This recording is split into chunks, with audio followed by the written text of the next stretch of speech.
I'm a student at Bridgewater State in Massachusetts. I share a dorm room with my roommate, Wallace. We both major in computer science, and that's all we've ever talked about on the rare occasions that we actually speak to one another. We don't have much else in the way of common ground. You see, Wallace is an odd guy.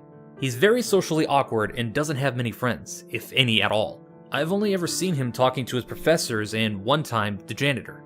It's safe to say that Wallace is a recluse. Because of this, I don't know much about him. I mean, I would love for the guy to open up more, but I'm not sure how to go about doing that. Besides, I have enough on my plate as it is between exams and the struggle of day-to-day finances. As cliche as it might sound, ramen is a popular meal on campus. Another one of Wallace's quirks is his obsessive-compulsive nature. He conducts himself in a very specific manner and has his daily routine mapped out to a T. It never changes. When he wakes up, he brushes his teeth, making sure to gargle and spit exactly 3 times. Then, he puts on a striped shirt followed by khaki pants. His wardrobe never changes. He always arrives to class 5 minutes early and turns in his assignments a day before they're due. This is how it's always been. Now, how do I know all this? Well, being a socially awkward hermit, Wallace doesn't tell me these things. I don't think he's even aware that his routine is a byproduct of his OCD. I'm not claiming to know exactly what causes Wallace's actions, but I do minor in psychology. It's just something I picked up on during the 2 years I've lived with the guy. It's almost impossible not to notice. Knowing Wallace's usual behavior patterns, I noticed that something wasn't right. He began sleeping in his clothes, not brushing his teeth, and not passing his assignments in on time. Eventually, he stopped sleeping in our dorm altogether. After over a day of not seeing him, things started looking grim. Despite not knowing Wallace all that well, I became worried. Depression and suicide rates are at an all-time high for our age group. I didn't want the poor guy to do something stupid. That worry justified me hacking into his laptop to see what he'd been up to. It was the only thing I could think to do. In finding his laptop and turning it on, I felt like a fool. The thing was as clean as a whistle, at least in my eyes. You see, though I pride myself in my tech know-how, Wallace is far more adept in the field. It was safe to say that I wouldn't find a shred of evidence as to where he might be, or what he'd been doing. No journal entries, no browsing history, no nothing. I thought about any other potential ways to continue my hunt for the truth. That's when something clicked. Like I said before, I sometimes saw Wallace talking to the janitor in the halls. He was the only person I had ever seen him speak with at length. It was possible that he would know something about Wallace's state of affairs. Later that night, I exited my dorm and wandered the halls. Eventually, I found Chuck, the janitor. Now, I tried to be gentle when confronting him, as he had his back to me and was known to be hard of hearing. Still, when I tapped him on the shoulder, he jumped. "Holy cheese balls! You nearly scared me half to death!" Chuck laughed through his bushy gray mustache. "What can I do for you, son?" I told Chuck about my predicament and how I was concerned for Wallace, having not seen him in a while. Chuck's happy expression transformed into a look of unease and tension. He seemed to know a bit more than I did. "Well, here's the thing. Wallace is a good kid and we do chat from time to time. I happen to know where he might be, but I wouldn't feel comfortable blurting out the details of his social life to anyone who asked, even if you are his roommate." Social life? Wallace didn't have a social life. I pressured Chuck into letting me in on the secret. I really laid it on thick, expressing a great deal of concern for Wallace's well-being. Being the nice old janitor that Chuck is, he eventually gave in. Okay, I understand. Just please, don't tell him that I told you, okay?" I nodded, eagerly waiting for him to reveal Wallace's whereabouts. Wallace has been feeling really down lately.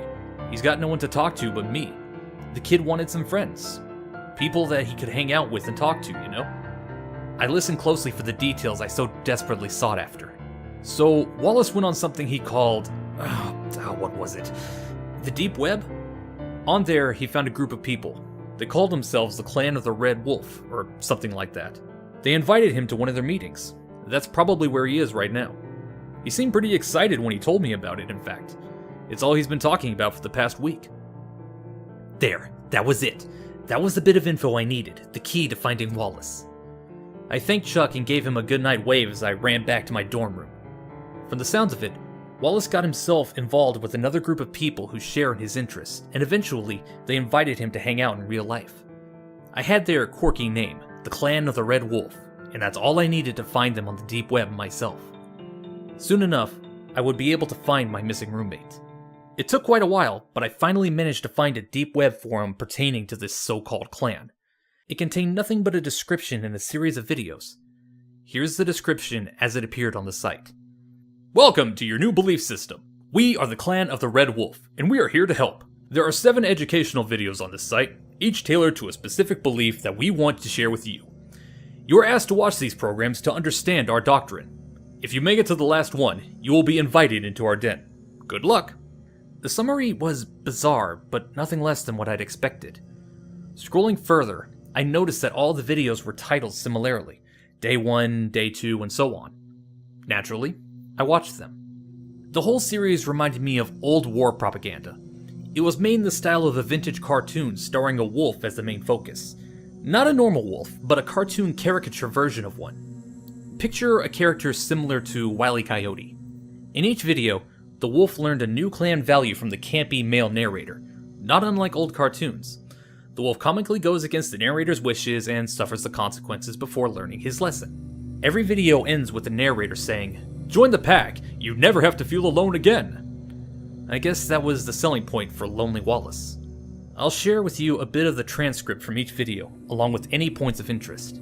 Video 1. Wildlife. Treat flora and fauna with dignity and respect. They're people too! Trees provide you with the air you breathe, and animals share the earth with you, keeping you from being alone. They deserve more than you ever will. Wolf relieves himself on Tree, Tree falls on top of him, crushing his head and revealing the blood and brain matter inside. Video 2. Thicker than blood. Your blood is the most important material in your earthly vessel. The clan requires a sample upon joining our order. This is a requirement for all pledges. Our blood must flow as one for us to work together and save the planet. Wolf enters a room full of cloaked figures, presumably clan members. All members are in line giving blood samples. The wolf refuses to have his blood drawn and walks away. A cloaked figure sneaks up on him and slices his throat with a dagger. Video focuses on the wolf bleeding out for a few moments before fading to black. Video 3. Obey or suffer. Remember what happened to our friend when he didn't give his blood to the cause? He didn't obey our order's rules, so we had to suffer the consequences. Remember, the clan's laws are important. You must obey or perish. Trust me, it's worth it. Shows the wolf bleeding out again, only now a few cloaked figures are on top of him, stabbing the corpse repeatedly. Video 4. Vow of Secrecy. The Clan of the Red Wolf is often misunderstood. Because of this, it is important to never tell anyone of our existence, under any circumstances. You may only speak about clan activity with other clan members. Break this rule and you will perish. Wolf is shown talking to his wolf pals and showing them his new cloak. A cloaked figure walks in frame with what looks like a semi-automatic weapon and opens fire. The wolves fall to the ground dead. The cloaked figure gives a thumbs up before the video ends. Video 5. Learn and understand. If you're allowed into our inner sanctum, you will be greeted with knowledge. We abide by the word of the Red Wolf, and you will too. You will be expected to learn and understand his teachings, otherwise you will fail, not only the clan, but the entire world. Wolf is seen in a classroom environment taking a test of some sort. He turns it in to a cloaked teacher and receives an F. The entire class points and laughs at him and then pulls out a plethora of medieval weaponry from their robes. They then proceed to close in on the wolf. The wolf swallows a lump in his throat before the video ends. Video 6. Tasks and Rituals. As a new recruit, you will be asked to carry out various tasks ranging from the mundane to the fantastic. Most of these missions will involve fetching ingredients for our rituals. As boring as that might sound, it is the most important thing that you can ever do for the clan. Rituals are what give the clan power. Without this power, we cannot hope to rid the world of what plagues it. Wolf fails to bring ingredients to clan member for ritual. Jump cut to Wolf being sacrificed on a black altar atop a pentagram, carved into the floor. He is beaten, cut open, and eventually torn apart by his fellow clansmen. Video 7. Mortals. When accepted as a full-fledged clan member, you are no longer considered human. You will be one of us. From that point forward, you are discouraged from any and all human interaction, unless it is deemed necessary to the cause. Humans are vile, filthy, disgusting, and dangerous creatures. We seek to exterminate them once and for all. Any human who knows of our existence and isn't deemed worthy enough to join must be killed. Nature is your only friend. Wolf is walking down a Main Street-like environment and can be seen waving to everyone he sees. He comes upon a clan member who then pierces his gut with a long blade and tosses him aside in the road, where he is then run over by numerous cars. The content of the videos was incredibly jarring. I almost couldn't believe that such a cult could actually exist, let alone that Wallace would join them. He must have really been lonely. The last video exited with the same "join the pack" spiel, and then faded out to a screen with a series of numbers. I assume this was my invitation to the quote-unquote den. Perhaps an encrypted set of coordinates leading to the clan's lair. That, I thought, must have been where Wallace had gone. I wrote down the code and immediately started doing some research to begin cracking it. Just as I was in the thick of things, something hit me. One of the videos stated that you couldn't talk to anyone about the clan under any circumstances. But Wallace talked to Chuck. That didn't make any sense. Wallace was a stickler for rules. Another fact hit me. The video stated that you could only talk about clan activity with other clan members. What if Chuck was one of them? Chuck could have been stationed at the college to recruit members, and he simply nudged Wallace in the right direction. He could have been playing dumb with me when I questioned him. So either Chuck was a Klansman, or Wallace broke cardinal rule. Neither theory held much water. If Chuck was a member, then why would he have told me anything without either recruiting or killing me? And if Wallace was so eager to be accepted into a strict cult, then why would he disobey their wishes? I couldn't make much sense of either angle. I eventually gave in to the notion that perhaps Wallace simply disregarded the rules in lieu of his excitement. He was finally going to have friends, so he had to tell someone. This didn't completely sit well with me, but I had to get back to cracking the code. I didn't have time to dwell on uncertainties. Just then, there was a knock at my dorm room door, followed by a voice. "Hey, it's Chuck, the janitor. I'm here to tidy up your room." Chuck never cleaned the dorm rooms. That wasn't part of his job. I'm all set," I yelled, hoping that he would leave me be. The knocking ceased. There was a long stretch of silence, followed by a soft, metallic creak.